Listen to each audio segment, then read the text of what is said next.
সদ্য জন্মের 20 দিনের মধ্যে মরে গেল, হাসপাতালে চিকিৎসাধীন থাকায় নাম আকিকা রাখা হয়নি। প্রশ্ন হচ্ছে ওই বাচ্চার আকিকা দিতে হবে কিনা? ভাই আমাদের কাছে প্রশ্নটি কক্সবাজার থেকে করেছেন।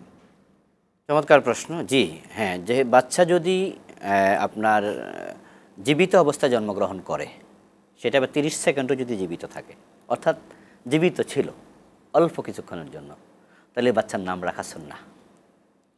আচ্ছা, সে আল্লাহর একজন বান্দা, হাসরের দিন তাকে ডাকা হবে, তার মা বাবার পক্ষে সে সুপারিশকারী হবে। আর যদি মৃত জন্ম নেয় নাম রাখা লাগবে না। আর 7 দিন যদি জীবিত থাকে বা তার বেশি, তাহলে আকিকার 7ম দিবসে সুন্নাহ সে পেয়ে গেল।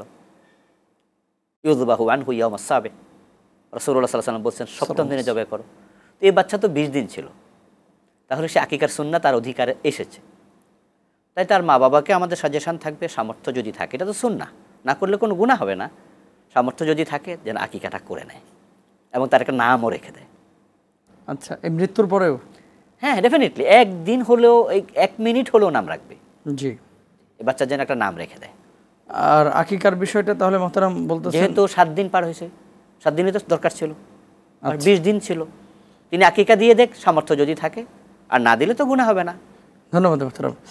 আমি হিন্দুনিয়া আইডি ফেসবুকে একটা আইডি থেকে প্রশ্ন করেছেন যে অজু ছাড়া কোরআন স্পর্শ করা যাবে কিনা।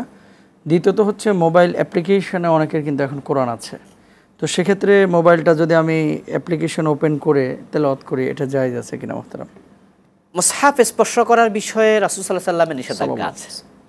যে কোরআন মাজিদের একবার পৃষ্ঠা রাসূল সাল্লাল্লাহু আলাইহি ওয়াসাল্লামের যোগ্যত কোরআন লেখা হয়েছে। আল্লাহ হাবিব সাল্লাল্লাহু আলাইহি ওয়াসাল্লাম বিভিন্ন জায়গায় কিন্তু বলেছেন, চিঠি লিখেছেন। হযরত ওমর তো রাষ্ট্রীয় ফরমান জারি করেছেন যে তোমরা যেন অপবিত্র অবস্থা কোরআন না ধরো, স্পর্শ না করো। রাসূল সাল্লাল্লাহু আলাইহি ওয়াসাল্লাম বলেছেন।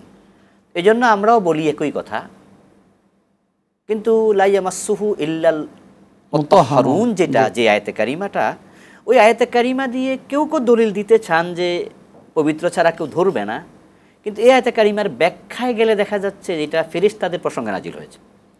যে আরশে আজিম থেকে যখন কোরআন নিয়ে আসে, লৌহে মাহফুজ থেকে কোরআন নিয়ে আসে রাসূল সাল্লাল্লাহু আলাইহি ওয়াসাল্লামের কাছে, তখন পবিত্র ফেরেশতারা ব্যতীত এই কোরআনকে অন্য কেউ আখজ করতে পারে না, ধরতে পারে না।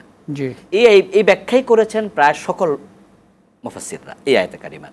কিন্তু রাসূলুল্লাহ সাল্লাল্লাহু আলাইহি ওয়াসাল্লামের হাদিস আছে যে পবিত্র ছাড়া গায়রে তাহের কোনো ব্যক্তি কোরআন স্পর্শ করবে না।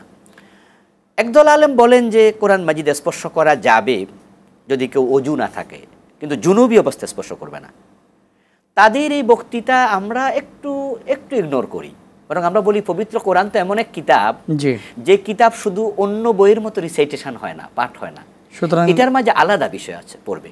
আর মোবাইলের ব্যাপারে হলো, মোবাইল যেহেতু মুসহাফ নয়, সরাসরি নয়, সেহেতু মোবাইলের স্ক্রিনে স্পর্শ করলে কোরআন অসুবিধা হবে না। এরপরও আমরা বলবো পবিত্রতার সাথেই যেন কোরআন পড়ে।